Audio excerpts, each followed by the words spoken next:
Well, James and Rita, you're over there live in New York to see if you can do the impossible and help get Donald back in for 4 more action-packed years. Tell us what you've got lined up on the show today for us. Well, we've just got into New York.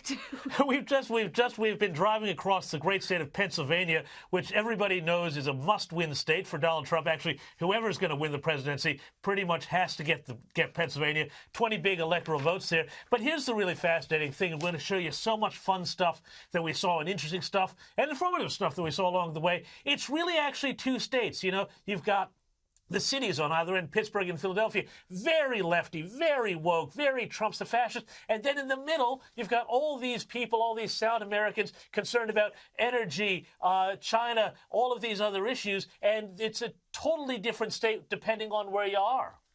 It is. Well, we've met some fine people, but I reckon this group of Japanese for Trump supporters were the funnest and funniest we've seen. We love Trump.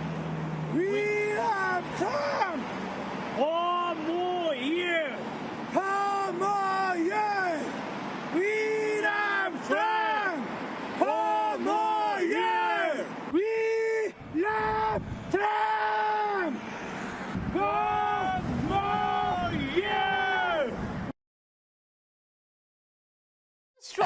Fantastic. So we were just driving past, and this group just came out of nowhere. First there was 2 of them, and then 4, then 6, then 8. They were just joining and multiplying by the second. We had a chat to them, and you know what the interesting thing was? We watched for a while, and it's really interesting because this was in the neighborhood of where Joe Biden grew up, and we're going to be taking a trip to his hometown, and in fact his home street a bit later on in the show. But you see a lot of Biden signs. The Trump support's a bit more shy around there for fairly obvious reasons, but pretty much everybody who drove by honking their horns, giving a big thumbs up, only 1 or 2 people shouting something nasty at him. So I thought that was pretty interesting, Rita.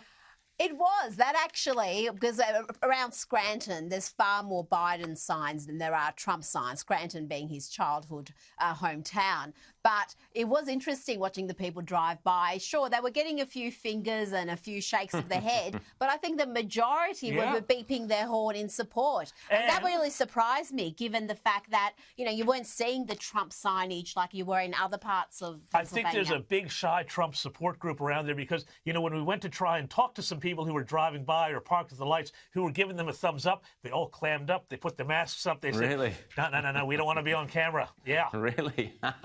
Well, you won't be surprised, Rita and James, that the US Confusion Centre, that's the Useless Studies Centre in the University of Sydney, which Australian taxpayers fund to some 30 staff work there. Last time round, not a single one of them picked Trump. This time round, they're a little bit more nervous and they've said possibly Trump might win. But you'll be surprised, James and Rita, that they've come out with a very, very important study. Guess what? They've found out that all Australians would vote for Joe Biden, that Joe Biden has massive support in Australia. There you go. Is that a useful piece of news for the 2 of you over there?